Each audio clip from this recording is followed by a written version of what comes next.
বন্ধুরা আলুর দমের রেসিপি নিয়ে মটরশুঁটির আলুর দম প্রথম থেকে শেষ অবধি সঙ্গে থাকুন।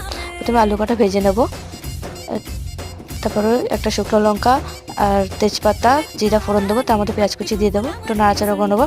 তারপরে আদা বাটা দিয়ে দেবো, ওটা নিয়ে একটু নাড়াচাড়া করে লঙ্কার গুঁড়ো হলুদ গুঁড়ো ও লবণ দিয়ে কষিয়ে নেবো, একটু জল দিয়ে কষাবো। তার মধ্যে মটরশুঁটি দিয়ে একটু কষিয়ে নেবো। মটরশুঁটি দিয়ে কষানো হয়ে গেলে ভাজা আলু কটা দিয়ে এবার কষিয়ে নেবো একটু ভালো করে। কষানো হয়ে গেলে জল দিয়ে দেবো, জল দিয়ে একটু নাড়াচাড়া করে এবার ঢেকে রাখবো 10 মিনিট। 10 মিনিট পর তুলবো।